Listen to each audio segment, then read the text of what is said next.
Assalamualaikum warahmatullahi wabarakatuh. Alhamdulillahi rabbil alamin. Wassalatu wassalamu ala ashrafil mursalin. Nabiyyina wa maulana Muhammadin wa ala alihi wa sahbihi ajma'in. Wa ashhadu an la ilaha illallah wahdahu la syarika lah.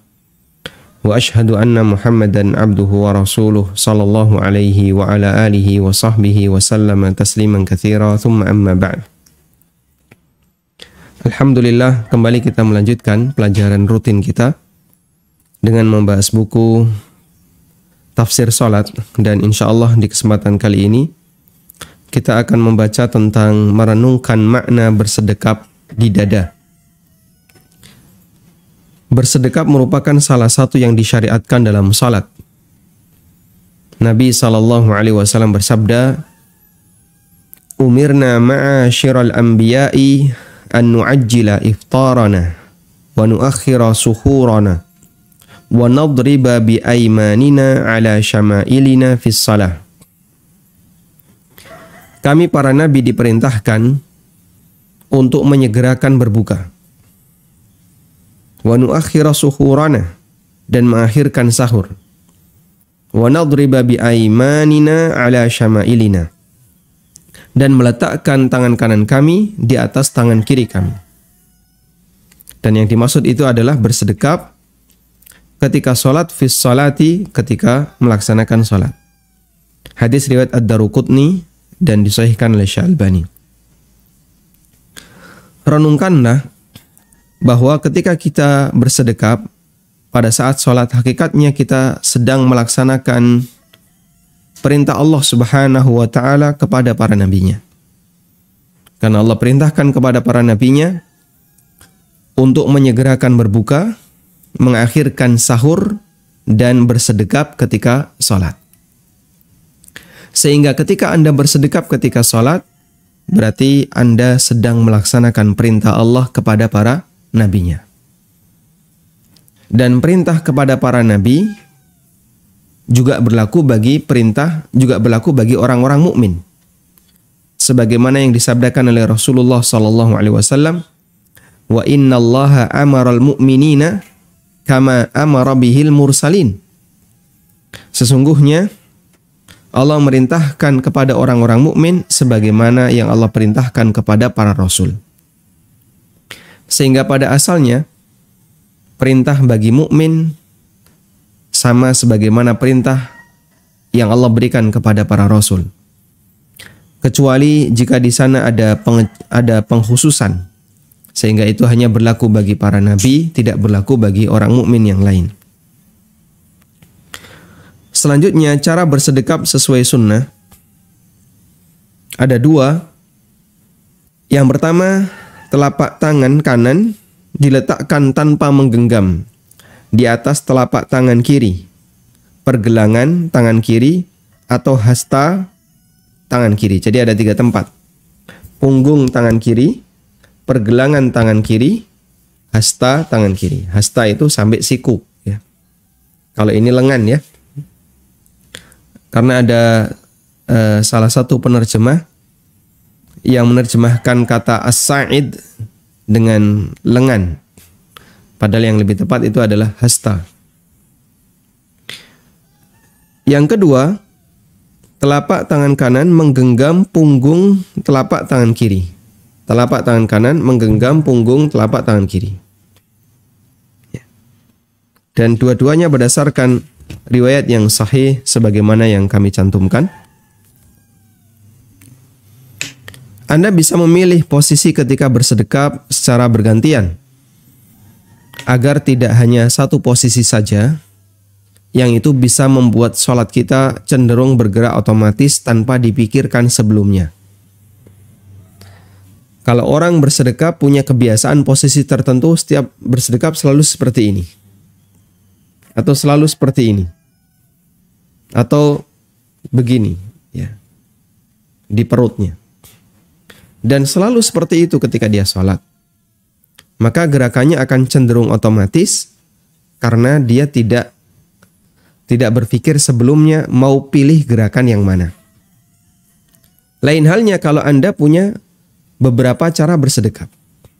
Kadang kita bersedekap seperti ini, ya, ditaruh di punggung, di atas punggung telapak tangan kiri, atau di pergelangan, atau di sa'id, di hasta.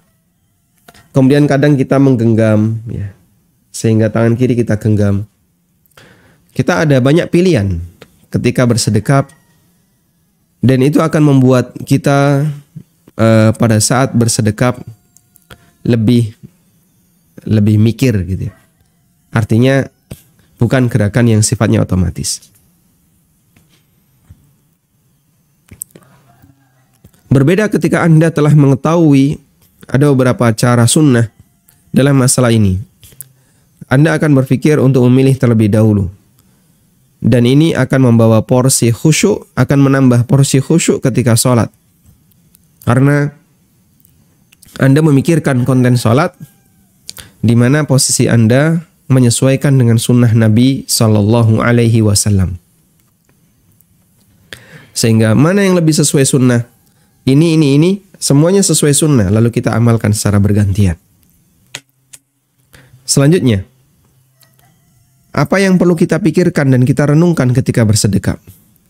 Bersedekap termasuk bentuk khudu', ketundukan ketika kita menghadap Allah Subhanahu wa taala.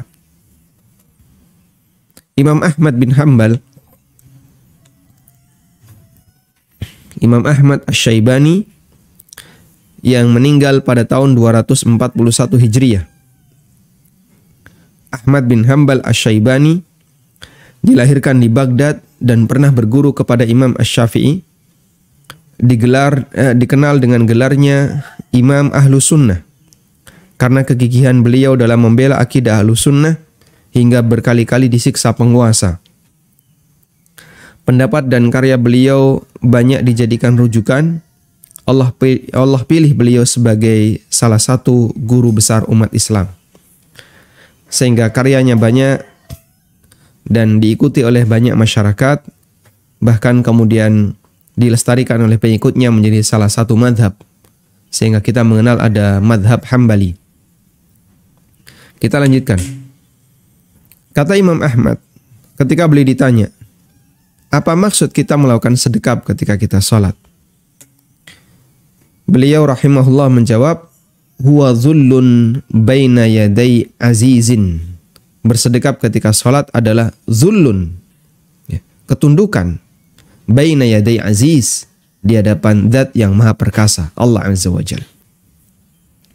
Sehingga kita saat bersedekap, maka itu akan lebih mengesankan bahwasanya ibadah yang kita lakukan adalah ibadah yang diiringi dengan al-khudu', ketundukan di hadapan Allah Subhanahu wa taala. Nah, dan jamaah yang dimakan Allah Subhanahu wa taala, seperti yang kita pahami bahwa ketika orang fokus dengan satu gerakan tertentu, maka dia diminta untuk melakukan gerakan tertentu, ya. Kemudian fokus di situ. Misalnya, seorang penari, lalu dia memberikan salam hormat sebelum dia menari. Maka mungkin dia akan memberikan salam hormat entah begini, atau bagaimana. Seorang prajurit, ketika dia memberikan salam hormat kepada atasannya, maka dia akan melakukan gerakan tertentu. Dan gerakan itu diajarkan khusus. Ada cara tertentu. Ada yang begini, ada yang begini, ada yang entah bagaimana. Intinya ada salam hormat di sana. Tayyib. Nah, kita ketika menghadap Allah Subhanahu wa taala, Allah perintahkan agar kita bersedekah. Sebagaimana perintah yang ditujukan kepada para nabi. Dan ketika kita lakukan itu, renungkan bahwasanya Anda sedang khudu' di hadapan Allah, menampakkan ketundukan, kerendahan hati di hadapan Allah Subhanahu wa taala dengan bersedekah. Nah, selanjutnya kita akan menghayati makna ruku' ketika sholat. Ruku' termasuk unsur penting dalam sholat. Artinya dia bagian dari rukun. Karena itu di beberapa ayat dalam Al-Quran, Allah menyebut sholat dengan ruku'. Seperti dalam firman-Nya, warka'u ma'ar raki'in. Lakukanlah rukuk bersama orang-orang yang rukuk. Yang ini diplesetkan oleh sebagian orang, warka'u ma'ar raki'in, dengan terjemah, merokoklah bersama orang-orang yang merokok. Subhanallah dari ucapan semacam ini. Dan kita berlindung kepada Allah dari tindakan yang suka memplesetkan firman-firman Allah Subhanahu wa taala. Rukuk yang dimaksud dalam ayat ini adalah melaksanakan salat. Warka'u ma'ar raki'in, rukuklah bersama orang yang rukuk, artinya adalah kerjakanlah salat bersama orang-orang yang mengerjakan salat. Sehingga kita diperintahkan untuk berjamaah ketika kita melaksanakan salat. Bahkan kata rukuk dijadikan sebagai standar untuk menyebut satuan kuantitas salat. Sehingga kita mengenal istilah rakaat. Yang itu diambil dari kata rukuk. Padahal gerakan salat itu banyak. Ada berdiri, ada sujud, ada duduk. Namun syariat tidak menyebut salat 2 sajadat. Salat 2 kali sujud. Atau salat 2 jalasat. Atau 4 jalasat yang artinya duduk. Juga salat tidak disebut dengan kiamat. 2 kiamat, tidak. Tapi yang dipakai adalah rakaat. Sehingga yang diambil adalah rukuknya. Satu rukuk mewakili satu paket gerakan sholat. Ya. Sehingga kalau sholat subuh ada 2 paket, maka disebut 2 rukuk atau 2 rakaat. Dan juga dalam pembacaan Al-Quran, tapi ini hanya berlaku di mushaf. Wallahu alam, mungkin hanya di negara kita. Kami tidak menjumpai di negara yang lain, untuk mushaf di negara yang lain ya. Wallahu alam, mungkin Malaysia atau sekitar Asia Tenggara mengikuti apa yang ada di Indonesia. Ada istilah bacaan satu marka atau satu rukuk. Sehingga jarak tertentu dalam satu muka itu ada satu rukuk. Maksudnya adalah ketika orang menghafalkan Al-Quran, maka itu dibaca untuk 1 rakaat. Jika mau dibaca dalam sholat. Selanjutnya rukuk didefinisikan oleh Al-Asfahani. Ar-ruku'u al-inhina. Fataratan yusta'malu fil hay'atil makhsusah fis salah. Kama hiya. Wataratan fit tawadu'i wat tadallul. Rukuk secara bahasa artinya menunduk. Terkadang digunakan untuk menyebut gerakan rukuk dalam salat. Terkadang sinonim dengan kata tawadhu dan ketundukan. Namun secara makna bahasa artinya adalah al-inhina, artinya adalah menunduk. Orang Jepang ketika ketemu yang lain lalu dia nunduk, itu namanya rukuk secara bahasa. Orang kafir menolak ketika diperintahkan untuk rukuk kepada Allah Subhanahu wa taala. Wa idza qila lahum irka'u la yarka'un. Wailu yawma idzil lil mukadzibin. Dulu ketika di dunia mereka diperintahkan untuk rukuk, tapi mereka tidak mau rukuk. Wailu yawma idzil lil mukadzibin. Kecelakaan pada hari itu, yaitu hari kiamat, bagi orang-orang yang mendustakan, yaitu bagi orang kafir. Ada di surat Al-Mursalat. Mereka tidak mau rukuk kepada Allah Subhanahu wa taala. Lalu diancam oleh Allah Subhanahu wa taala bahwa mereka akan mendapatkan kecelakaan. Mereka akan celaka di hari kiamat. Karena itu ketika kita melakukan rukuk, baik, renungan apa yang bisa kita hadirkan? Sadari bahwa kita sedang melaksanakan perintah Allah di mana orang kafir nggak mau melaksanakannya. Diingkari oleh orang kafir.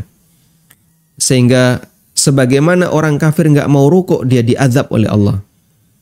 Kita berharap semoga ketika kita rukuk kepada Allah Subhanahu wa taala, nanti kita akan diselamatkan oleh Allah dari azabnya di akhirat. Tidak sebagaimana orang kafir yang diancam dengan azab. Sehingga begini ya. Ada orang tua memarahi anaknya karena dia disuruh A nggak mau. Lalu anak yang lain mau melakukan A. Maka mungkin dalam hatinya akan diiringi dengan perasaan. Ibu memarahi A, ibu memarahi kakak saya karena dia nggak mau melakukan A. Saya berharap dengan melakukan A, nanti ibu akan semakin sayang kepada saya. Sehingga ada semangat untuk mendapatkan anugerah dari Allah Ta'ala, mendapatkan kasih sayang Allah. Ketika kita melihat ada orang yang diancam oleh Allah dengan kecelakaan, kelak di hari kiamat, disebabkan karena dia tidak mau melakukan amal itu. Maka itu akan membuat kita semakin semangat dalam melakukannya. Walhamdulillahirabbil alamin. Tayyib. Sampai di sini makna menghayati rukuk ketika sholat. Jadi ada dua yang perlu kita hadirkan. Pertama, mengamalkan perintah Allah di surat Al-Baqarah. Warka'u ma'ar raki'in, lakukanlah rukuk bersama orang-orang yang rukuk.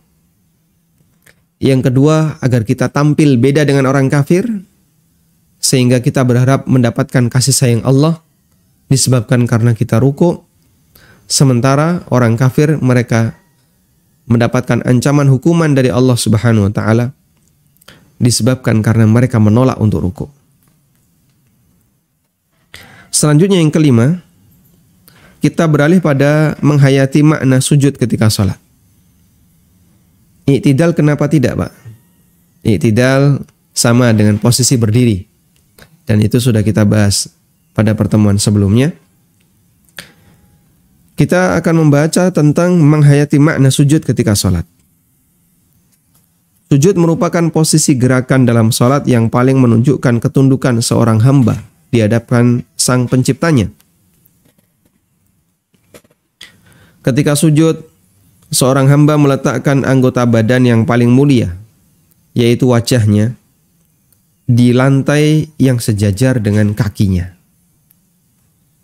Ini muka, organ yang paling kita lindungi, bersama kepala kita. Ketika sujud, kita letakkan muka yang paling mulia ini, kita letakkan sejajar dengan kaki. Sehingga di saat itulah hamba meletakkan anggota badan yang paling mulia yaitu wajahnya di hadapan Rabb-nya sebagai bentuk ketundukan puncak kepada Allah Subhanahu wa taala. Nah,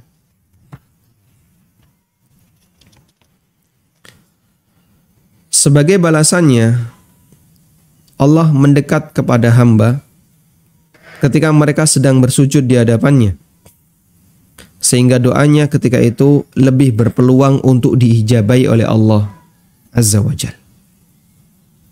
Maka di saat dia semakin mendekat kepada Allah, semakin menunduk di hadapan Allah, semakin merendahkan diri di hadapan Allah, Allah semakin mendekat kepadanya. Nabi SAW bersabda, "Aqrabu ma yakunul abdu min rabbih wa huwa sajidun fa aktsirud du'a." Kondisi terdekat seorang hamba kepada Rabb-nya adalah ketika dia sedang sujud, karena itu perbanyaklah berdoa. Hadis riwayat Muslim. Karena ketika kita semakin menunduk di hadapan Allah, maka kita akan semakin dekat dengan Allah Subhanahu wa taala. Dan kondisi puncak seorang hamba semakin dekat dengan Rabb-nya adalah ketika dia sujud, karena itu perbanyaklah untuk membaca doa. Allah menyebutkan dalam Al-Quran bahwa semua makhluk bersujud kepadanya. Allah berfirman, "Walillahi yasjudu ma fis samawati wa ma fil ard min dabbatin wal malaikatu wa hum la yastakbirun." Walillahi, hanya untuk Allah, yasjudu, bersujud, ma, apapun, fis samawati wa ma fil ard, yang ada di langit dan yang ada di bumi. Min dabbatin, berupa dabbah. Dabbah adalah makhluk yang bergerak, berarti binatang. Dan manusia termasuk bagian dari dabbah dalam ayat ini, karena dia bergerak di bumi. Meskipun dalam penggunaannya dabbah banyak digunakan untuk menyebut binatang. Dan sekarang dabah dipakai untuk menyebut motor ya. Dabah, motor. Karena dia seperti binatang tunggangan. Wal malaikatu, demikian pula para malaikat yang ada di langit.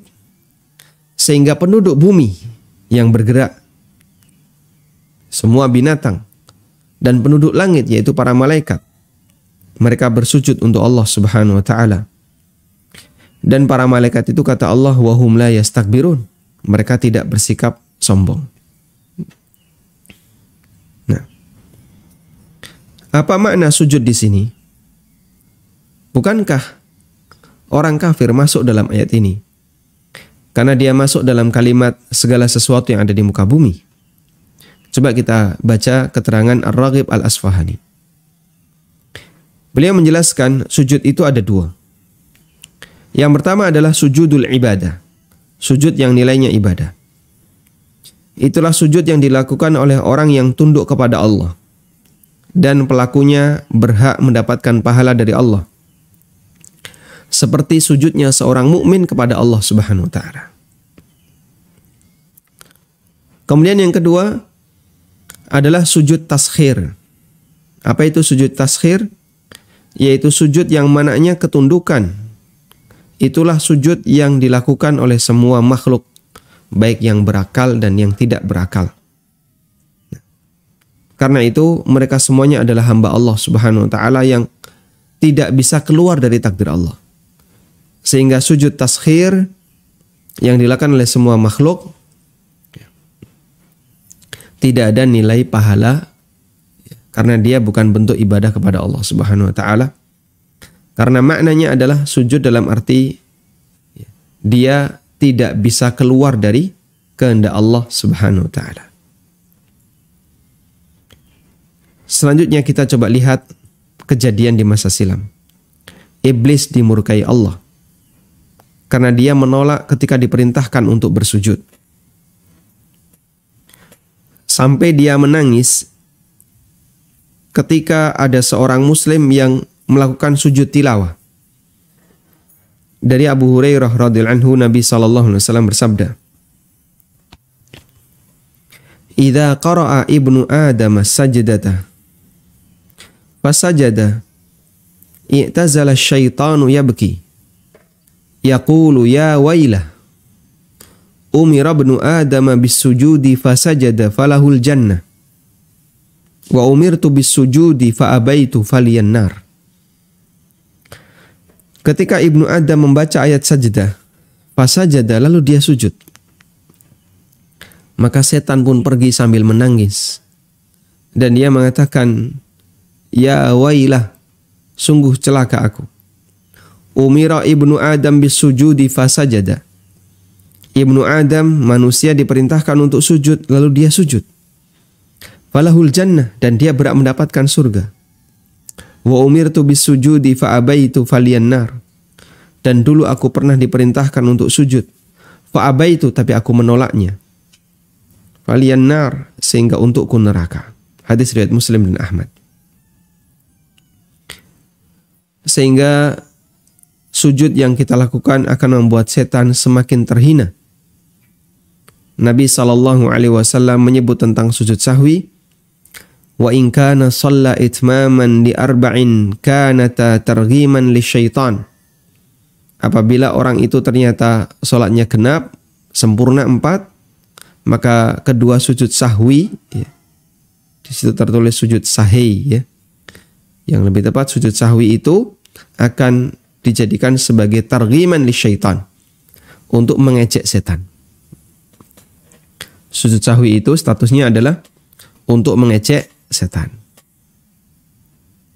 Nah, jadi ada orang yang ketika sholat, dia lupa berapa jumlah gerakan sholatnya, berapa jumlah rakaat yang sudah dia kerjakan. Ini sudah 4 ataukah masih 3? Karena lupa, syariat mengajarkan kalau blank sama sekali, maka pilih yang lebih sedikit, sehingga dia tambahkan 1 rakaat. Sudah? Setelah itu, dia melakukan sujud sahwi. Sujud sahwi, apa fungsi sujud sahwi? Andaikan sholatnya itu benar 4 rakaat. bukan 5 rakaat. Karena kan dia tadi blank. Ini sudah 4 ataukah baru 3? Fungsinya posisi sujud sahwi di situ adalah targhiman lisyaitan, untuk mengejek setan, menghina setan. Sehingga dia meskipun berhasil menggoda manusia, berhasil mengganggu sholatnya orang. Bahkan sampai orang itu lupa berapa jumlah rakaatnya. Tapi Allah Subhanahu wa taala kasih solusi. Kau bisa kerjakan sujud sahwi. Sehingga dengan itu akan menutupi kekuranganmu disebabkan karena godaan setan tadi. Nah, dan itu membuat setan semakin terhina. Selanjutnya, apa yang bisa kita renungkan ketika sujud?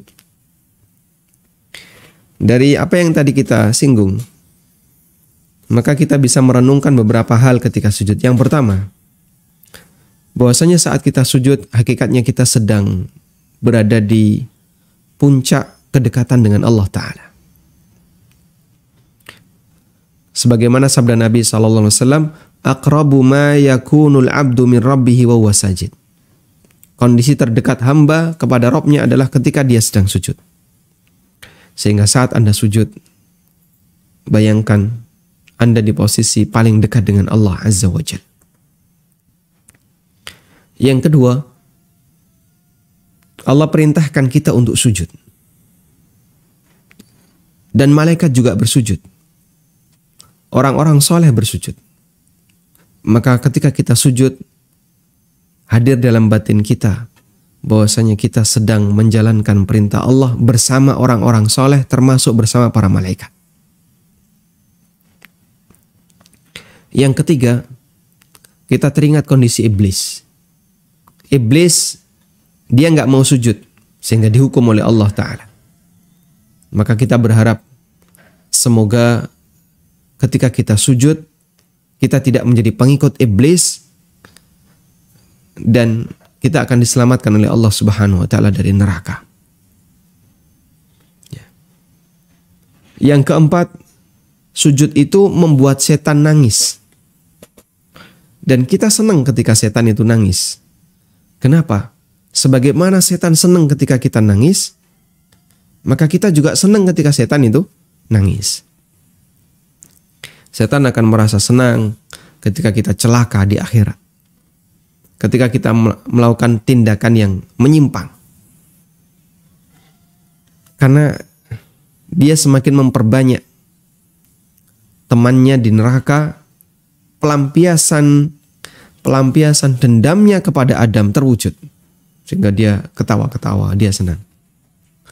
Tapi saat ada orang yang melakukan ketaatan kepada Allah, terutama ketaatan yang dulu dia tolak, yaitu bersujud, maka saat kita bersujud kita ingat, dulu iblis gak mau sujud, sekarang aku sujud, dan iblis akan sedih melihatku sujud. Karena berarti dia tidak berhasil menggoda kita untuk bersikap sombong tidak mau sujud. Walhamdulillah. Nah, menghadirkan perasaan semacam ini ketika kita bergerak memang butuh ya butuh mikir, tapi itu sifatnya tidak terlalu lama. Lalu kita langsung detik berpindah, kemudian kita membaca Subhana Rabbiyal A'la, Subhana Rabbiyal A'la. Karena itulah saat sujud kita membaca doa Subhana Rabbiyal A'la. Maha suci Rabbku. Al-A'la, Al-A'la artinya apa? Yang maha tinggi. Sehingga kita bersujud kepada Allah, meletakkan organ yang paling mulia di tempat yang paling rendah karena sejajar dengan kaki kita. Di saat yang sama kita memuji Allah. Subhana Rabbiyal A'la. Maha suci Rabbku yang maha tinggi. Maha suci Rabbku yang maha tinggi. Kita meninggikan Allah Subhanahu wa taala di saat kita bersujud kepada Allah Subhanahu wa taala. Selanjutnya kita akan beralih ke menghayati makna duduk ketika sholat. Duduk di antara dua sujud dan duduk tasyahud dilakukan dengan meletakkan kedua tangan di paha, sehingga sang hamba bersimpuh di hadapan Allah. Kedua telapak tangan kita letakkan di paha. Sehingga hamba bersimpuh di hadapan Allah Ta'ala. Pandangannya tunduk ke arah tempat sujud atau ke arah jari telunjuk saat dia sholat. Dia bersimpuh di hadapan Allah, pandangannya tidak melebihi dari batas sujudnya sehingga nunduk. Semua ini dilakukan sebagai bentuk tawadhu sang hamba di hadapan Rabb-Nya. Mengenai cara duduk iftirash yang sesuai sunnah disebutkan dalam keterangan Ibnu Umar radhiyallahu anhu. Bismillah. Alhamdulillah. Kata Ibnu Umar, min sunnati shalah an tansibal qadam al-yumna wastiqbaluhu bi asabi'iha al-qiblata wal julusu 'ala al-yusra. Termasuk sunnah dalam salat, maksudnya adalah praktek yang sesuai dengan ajaran Nabi SAW dalam salat. Ketika duduk adalah antan sibal qadamal yumna, kaki yang kanan diberdirikan. Ya. Kita bayangkan duduk iftirash ya, kaki kanan gimana? Diberdirikan. Wastiqbaluhu bi asabiha al-qiblah, dan kita menghadapkan jari-jari kaki kanan ke arah kiblat. Kaki berdiri, tapi jari-jarinya dihadapkan ke arah kiblat. Caranya gimana? Ditekuk. Makanya ketika duduk iftirash, kaki kanan berdiri, tapi jari-jarinya ditekuk. Wal julusu 'alal yusra, sementara kaki kiri diduduki. Wal julusu 'alal yusra. Anda bayangkan duduk iftirash. Mengenai cara duduk di antara dua sujud dan duduk tasyahud awal, duduk iftirash, akan dibahas selengkapnya di masing-masing pembahasan yang terkait, dan pahami dan lakukan cara ini dengan baik agar duduk iftirash yang kita lakukan sesuai sunnah Nabi SAW. Yang bisa kita hadirkan ketika duduk iftirash adalah, bayangkan bahwasanya Anda sedang bersimpuh di hadapan Allah Subhanahu wa taala dengan posisi seperti tadi. Semua jari kita upayakan menghadap ke arah kiblat. Sehingga saat duduk iftirash, jari lurus di atas paha agar dia menghadap ke arah kiblat. Selanjutnya ketika posisi duduk, kita mengancungkan telunjuk saat tasyahud. Mengancungkan jari telunjuk ketika tasyahud dianjurkan untuk dimulai dari awal tasyahud. Ada khilaf dalam masalah ini, dan buku saya tidak saya sebutkan khilaf, pendapat A, pendapat B. Saya pilih salah satu karena memang tujuannya bukan dalam rangka untuk tarjih fikih, tapi lebih kepada bagaimana cara kita menghayati sholat kita. Dianjurkan juga mengarahkan pandangan ke arah isyarat telunjuk berdasarkan keterangan dari Ibnu Umar radhiyallahu anhu. Ketika menceritakan cara sholat Nabi SAW, Ibnu Umar mengatakan, wa asyara bi usbu'ihi allati tali al-ibham, dan beliau berisyarat dengan jarinya, yaitu jari setelah jempol. Ini jempol. Tali al-ibham adalah telunjuk. Diarahkan ke kiblat. Warama bi basarihi ilaiha, dan beliau mengarahkan pandangannya ke arah jari itu. Mengenai cara mengisyaratkan telunjuk yang sesuai sunnah, nanti akan ada pembahasan tersendiri di bagian tasyahud awal. Jadi intinya mengancungkan di sini kita mengikuti sunnah Nabi SAW, dan di saat itulah kita memahami maknanya, bahwa apa yang sedang kita lakukan adalah melestarikan sunnah Rasulullah SAW. Hikmah mengacungkan jari ketika tasyahud. Hikmah paling utama adalah mengikuti sunnah Nabi SAW. Karena melestarikan sunnah termasuk hikmah tertinggi dalam setiap amalan kita. Terlebih amal ibadah. Dan hidup ini isinya ujian. Ujian dalam ibadah adalah sejauh mana ibadah kita sesuai dengan panduan Rasulullah SAW. Maka selalu kita pegangi prinsip, mana dalilnya? Kamu lakukan ibadah seperti ini, dalilnya mana? Ya. Selalu kita pegangi prinsip itu, meskipun banyak orang yang nggak setuju dengan prinsip ini. Dikit-dikit kok tanya dalil. Dikit-dikit tanya dalil. Nah. Memangnya kenapa kalau kita tanya dalil? Kok Anda merasa keberatan ketika ditanya dalil? Padahal kita diajarkan untuk selalu mengikuti dalil. Cinta Nabi SAW adalah mengikuti Rasulullah SAW. Fa innal muhibba liman yuhibbu muti'. Karena orang yang mencintai itu akan mengikuti yang dicintai. Nah, di samping itu terdapat hadis yang menyebutkan bahwa isyarat telunjuk ketika tasyahud lebih ditakuti setan daripada pukulan besi. Ketika Ibnu Umar tasyahud, beliau mengisyaratkan telunjuknya. Kemudian beliau mengatakan bahwa Rasulullah SAW bersabda, "La hiya ashaddu 'ala syaitani minal hadid," yakni as-sababa. Sungguh isyarat ini lebih ditakuti oleh setan daripada besi. Maksud beliau adalah isyarat telunjuk. Sehingga saat kita berisyarat telunjuk, setan takut dengan isyarat ini. Sebagian ulama menyebutkan bahwa hikmah isyarat telunjuk di sini adalah untuk menunjukkan wahdaniyatullah, keesaan Allah. Makanya yang diisyaratkan berapa? Yang diisyaratkan bukan gini, tapi satu.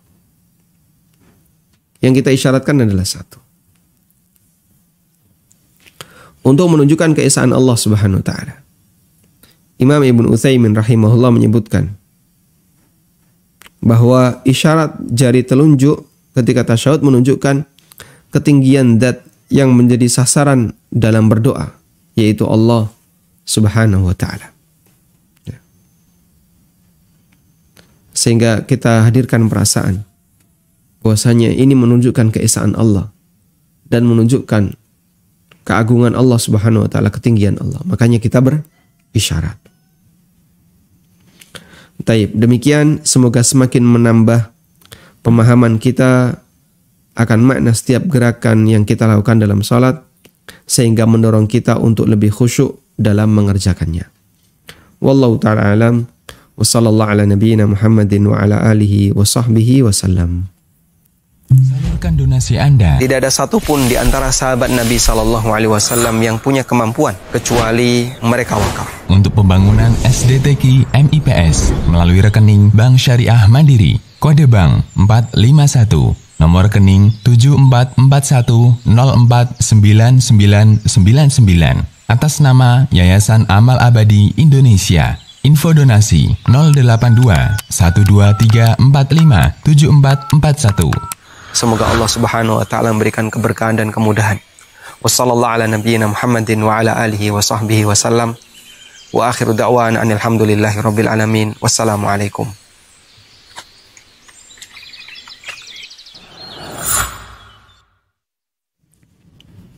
Alhamdulillahi rabbil alamin.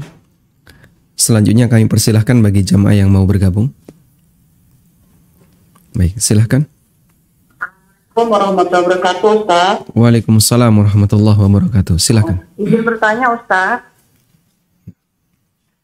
Kemarin kan ada pertanyaan mengenai bolehkah membaca surat untuk memurojaah hafalan sekalian, Ustaz, ya, di dalam sholat. Ustaz bilang boleh kan memang kita menghafal itu untuk menambah bacaan dalam sholat kita, Ustaz, ya. Tapi kalau misalnya di juz 30 ada yang kita belum selesai, Ustaz. Jadi hanya sebagian kita baca di salah satu rakaat sholat, itu boleh nggak, Ustaz? Gitu loh. Terus satu lagi, Ustaz, kalau misalnya kayak di surat Al-Alaq kan ada tanda sujud gitu ya Ustadz ya. Itu bagaimana Ustadz caranya kalau lagi baca Quran kan kita bisa langsung sujud ini ya Ustadz ya. Tapi kalau misalnya lagi sholat itu seperti apa Ustadz? Itu aja Ustadz. Nah. Ya jazakallahu khairan Ustadz. Barakallahu. Bagaimana kalau kita baru menghafal sebagian dari surat, bolehkah dipakai untuk melakukan sholat? Jawabannya, selama yang kita hafal itu penggalannya memungkinkan untuk kita jadikan sebagai wakaf, maka silahkan dipakai untuk sholat. Tapi kalau penggalannya belum memungkinkan, maka sebaiknya Anda genapkan agar nanti tidak terjadi kerancuan makna. Contohnya, kita menghafal surat Al-Ma'un, lalu kita gunakan dalam sholat. Kita membaca ara'aital ladzi yukadzibu biddin fadzalikal ladzi yad'ul yatim wa la yahuddu ala ta'amil miskin fawailul lil musallin. Sampai di situ hafalannya. Allahu Akbar. Wah, ini jadinya ngerusak makna. Karena di bagian akhir kita cuma membaca fawailul lil musallin. Celakalah orang-orang yang sholat. Ya kita termasuk orang yang sholat. Berarti masuk dalam apa yang kita baca. Kalau terjadi seperti itu, berarti harus digenepi. Sehingga tidak boleh berhenti di situ, terus nggak ada lanjutannya. Nah, saya belum hafal ya. Ya kalau belum hafal, tunggu dulu. Hafalkan dulu lanjutannya. Agar nanti tidak menimbulkan kerancuan makna. Tapi kalau misalnya Anda menghafal sebagian ayat dari surat yang panjang, apa misalnya yang sulit, katanya al-mutaffifin. Wailul lil mutaffifin alladzina idza iktalu 'alan nasi yastawfun wa idza kaluhum aw wazanuhum yukhsirun. Ala yadhunnu ulaika annahum mab'utsun liyaumin 'adzim yauma yaqumun nasu lirabbil alamin. Sampai di situ kita ruku, insyaallah tidak masalah. Karena dia masih satu paket pembahasan. Nah, meskipun lengkap lebih bagus. Dan nanti insyaallah kita akan bahas kaidah yang diberikan oleh syariat terkait pemilihan surat dan ayat ketika kita sedang sholat, ya, dan bagaimana cara Nabi SAW dalam memilih ayat dan surat. Insya Allah akan kita bahas di lanjutan pembahasan. Selanjutnya, ketika kita membahas ayat sajdah. Ayat sajdah kita membaca ketika sholat. Membaca ayat sajdah ketika kita sedang sholat.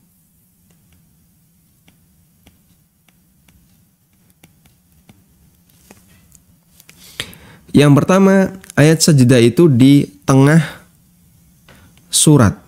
Ayat sajdah di tengah surat. Maka yang bisa kita lakukan saat membaca ayat sajdah, kita sujud tilawah dengan takbir Allahu Akbar, sujud tilawah. Lalu bangkit lagi, Allahu Akbar, berdiri lagi. Sehingga di situ kita baca, lalu sujud, kemudian kita lanjutkan. Ini kalau ayat sajdahnya di tengah surat. Misalnya ada di surat apa? Al-Insyiqaq. Allah berfirman, gimana? Ayat sajdah di surat Al-Insyiqaq. Ya, kita coba lihat di mushaf ya.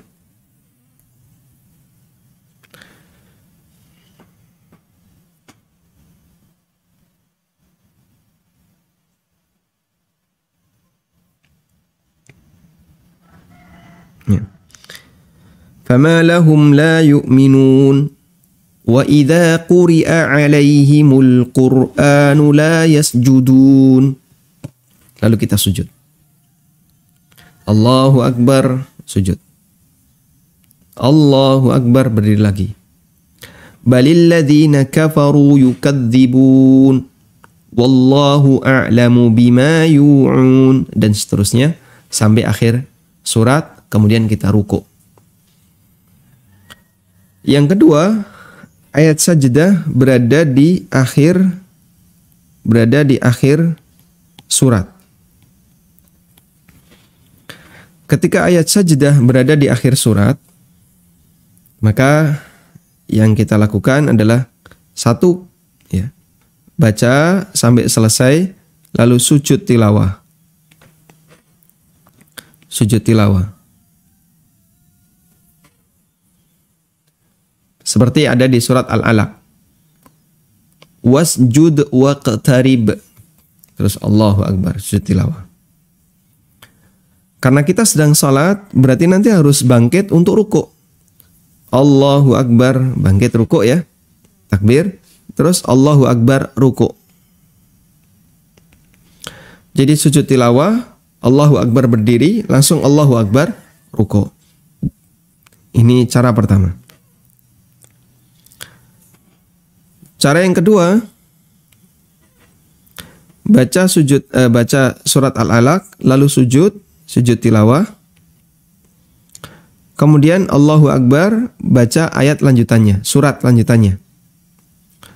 Surat lanjutannya, kemudian kita baca sampai selesai surat lanjutannya, kemudian ruku. Ini juga bisa dilakukan. Yang ketiga, baca surat Al-Alaq, kemudian langsung di sini ruku saja, tidak ada sujud. Sebagai pengganti dari sujud tilawah, langsung kita ruku. Allahu Akbar, ruku tanpa sujud tilawah. Dan tiga ini dijelaskan oleh Ibnu Mas'ud radhiyallahu anhu.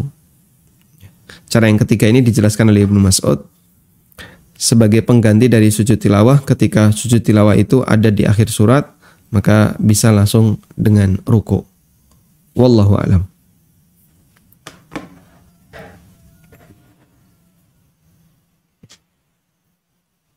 Assalamualaikum Ustadz. Waalaikumsalam warahmatullahi. Saya seorang ibu umur 42 tahun. Saat umur 18 tahun saya mengalami kecelakaan. Dan efek saat ini kaki kiri tidak bisa ditekuk sama sekali. Saat ini saya sholat dengan duduk selonjor di lantai. Pertanyaannya, apakah sudah tepat sholat saya tersebut Ustadz? Jazakallah khairan. Wassalamualaikum warahmatullahi wabarakatuh. Waalaikumsalam warahmatullahi wabarakatuh. Barakallahu fikum, dan semoga sakit yang diderita oleh siapapun di antara muslim Allah jadikan sebagai kafarah, pelebur dari setiap dosa dan kesalahan yang kita lakukan. Selanjutnya, bagaimana untuk kasus yang Anda alami? Allah berfirman, fattaqullaha mastata'tum. Bertakwalah kepada Allah mastata'tum, semampu kalian.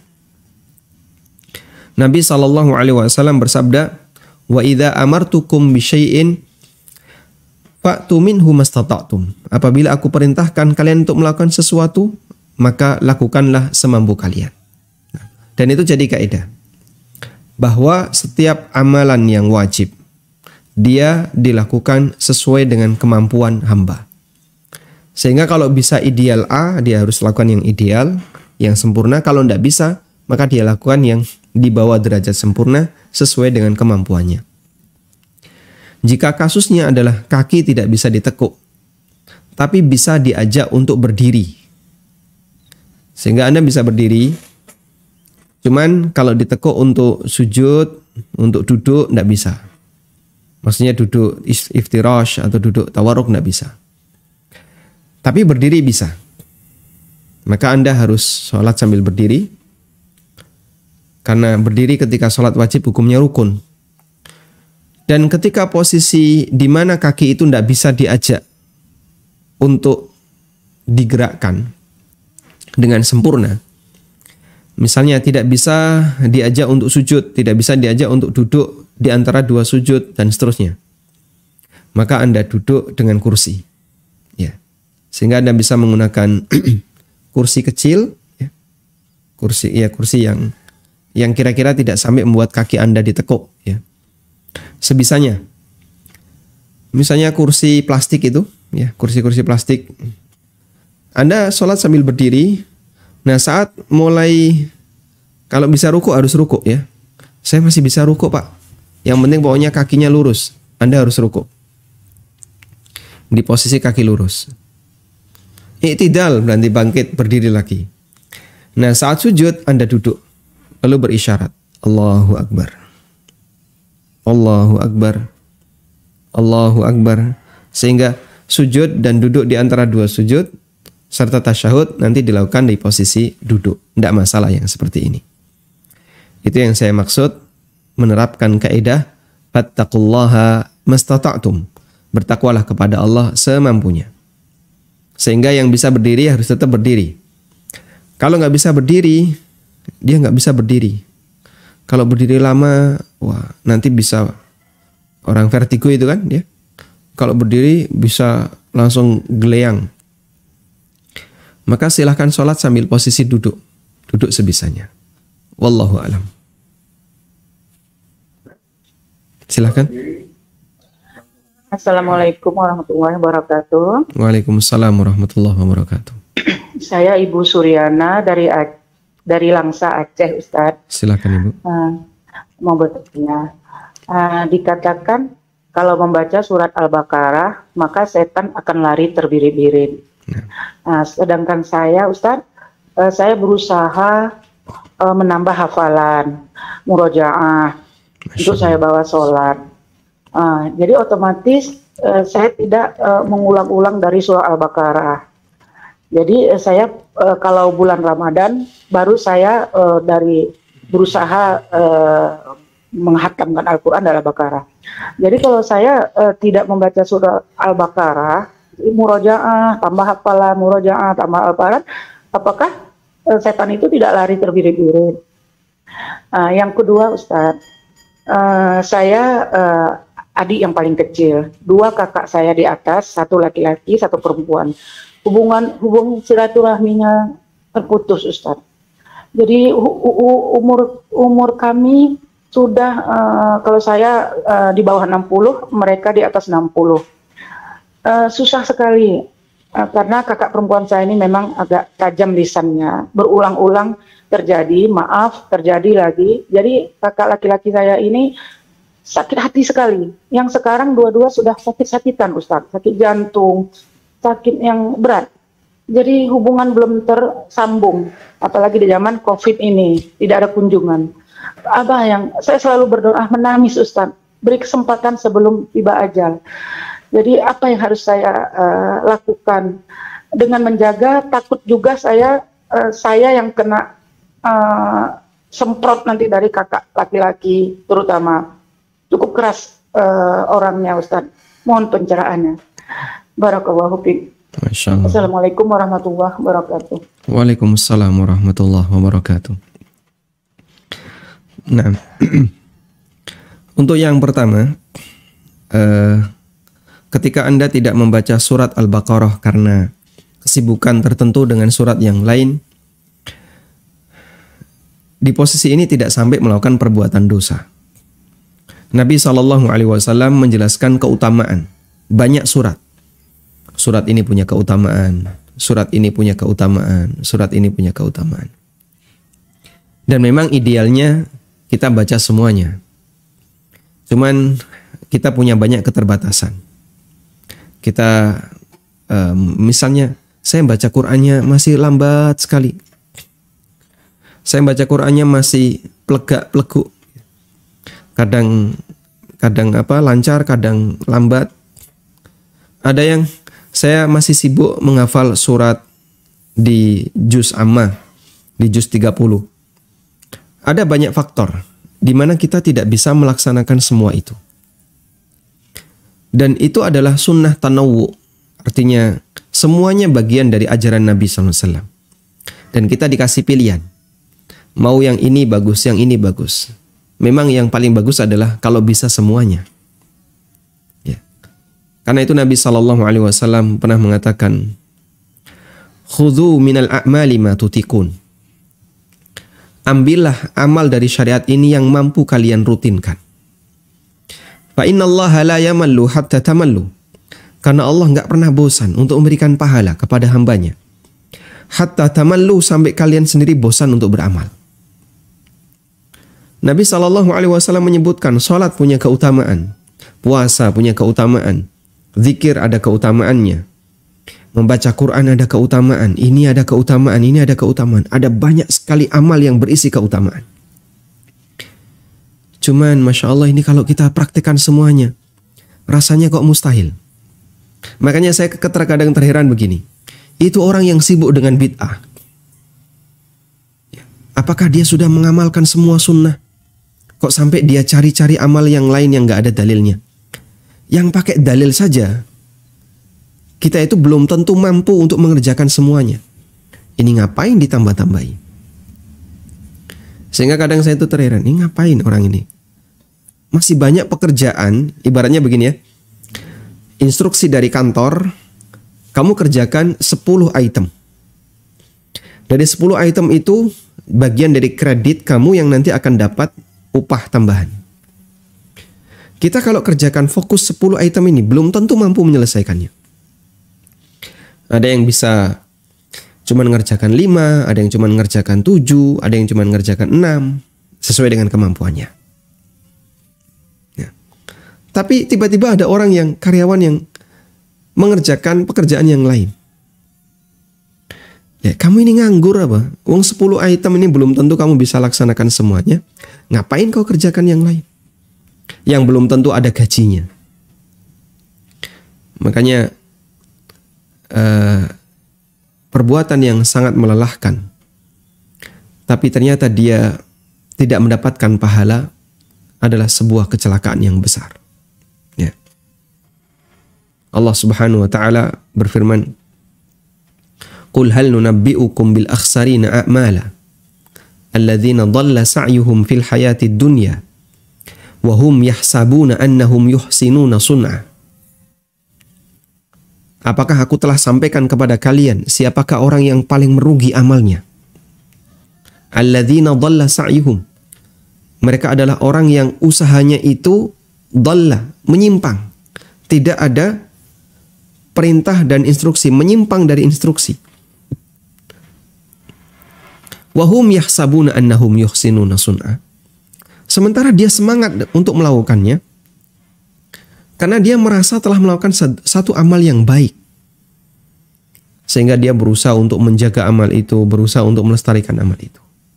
Nah, Allah juga berfirman, "Amilatun nasibah tasla naran hamiyah."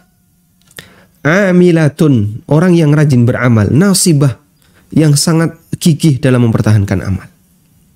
Digambarkan amilatun nasibah. Nasibah itu yang menancapkan dirinya sehingga dia nggak bergerak dari amal itu. Artinya menggambarkan betapa rajinnya orang ini dalam beramal. Namun apa hasil akhirnya? Tasla naran hamiyah. Dia masuk ke dalam neraka yang menyala. Waliyadzubillah. Dan sebagian riwayat menyebutkan Umar ibn Khattab radhiyallahu anhu pernah melihat seorang rahib yang badannya kurus, tidak terawat, karena saking rajinnya beribadah. Rahib di masa silam tidak sebagaimana di masa sekarang ya. Di masa silam kalau ibadah di kuil, ya itu Masya Allah. Umar ibn Khattab radhiyallahu anhu pada saat beliau di Syam, beliau melihat ada rahib yang suasananya seperti itu. Lalu dipanggil, "Ya rahib." Datangnya itu rahib menghadap kepada Amirul Mukminin. Lalu dipandang oleh Umar, dilihatin. Kemudian beliau menangis. Umar menangis. Maka sang rahib keheranan, kenapa Amirul Mukminin menangis melihat saya? Kemudian Umar radhiyallahu anhu mengatakan, aku teringat firman Allah Ta'ala, "Amilatun nasibah tasla naran hamiyah." Orang yang rajin beramal tapi nyemplung neraka. Buat apa amalnya? Makanya jamaah, coba kita renungkan, sibukkan diri kita dengan sunnah itu, Masya Allah. Kesibukan sunnah itu saja mungkin sudah menghabiskan usia kita, menghabiskan waktu kita. Sehingga sebenarnya kita nggak perlu untuk beramal selain dari apa yang diajarkan Nabi SAW. Karena ini sudah sangat banyak. Nah, terus ketika itu sangat banyak, berarti ada prioritas. Terus prioritasnya gimana, Pak? Prioritas itu salah satu pertimbangannya adalah kemampuan. Saya kalau ngejar ini, kayaknya saya nggak sanggup. Sehingga mungkin saya hanya bisa melakukannya sekali 2 kali. Padahal amal yang dicintai oleh Allah itu adalah amal yang bagaimana? Yang kontinu, langgeng, terus-terusan, tanpa putus. Itu lebih baik. Nabi SAW bersabda, "Ahabbul a'mali ilallah adwamuha wa in qalla." Amal yang paling dicintai oleh Allah adalah amal yang paling dawam, yang paling kontinu meskipun sedikit. Dan itu jadi prinsip. Nabi SAW sarankan, khudhu minal a'mali matutikun. Silahkan ambil yang sanggup untuk kalian kerjakan secara rutin. Sehingga kalau Bapak Ibu bisa misalnya membaca membaca Al-Quran. Saya sanggupnya cuma membaca 1/4 juz. Tidak apa-apa, tapi rutin. Tiap hari tanpa bolos. Itu lebih baik dibandingkan borong Quran 1 bulan khatam, tapi setelah itu sampai jumpa tahun depan. Kebiasaan kita ketika Ramadan. Sehingga kita upayakan lakukan amal yang sedikit tapi rutin, itu lebih baik. Dan itu kita bisa milih. Tayyib. Kemudian kalau kita tidak baca surat Al-Baqarah di rumah, apakah setan mondar-mandir? Sebenarnya setan itu berdiam di rumah manusia. Sebagaimana yang Allah sebutkan di surat Al-Isra, wa syarikhum fil amwali wal aulad. Silahkan kalian bersama manusia fil amwali wal aulad, dalam menikmati harta mereka dan menikmati anak mereka. Dan di antara makna setan membersamai manusia dalam menikmati harta adalah tinggal bareng dengan manusia di rumahnya. Sehingga manusia masuk rumah, dia ikut masuk rumah. Nah, untuk meminimalisir itu, Nabi SAW memberikan beberapa doa. Misalnya baca basmalah sebelum masuk rumah. Jangan lupa baca basmalah. Bismillah. Kalimatnya pendek. Bismillah sebelum masuk rumah. Jangan jadi orang awam yang dia buta agama dan tidak mau melakukannya sama sekali, sehingga dia jadi temannya setan di rumahnya. Masuk rumah bludas-bludus ya. Gak pernah baca bismillah, gak pernah zikir. Keluar masuk rumah dia nggak mengucapkan apapun. Yang kedua, baca bismillah ketika mau makan, mau minum, agar setan tidak turut menikmati harta kita. Baca bismillah ketika kita membuka aurat saat masuk kamar mandi. Nah, itu semuanya kita lakukan dalam rangka agar kita terjaga dari gangguan setan sebisanya.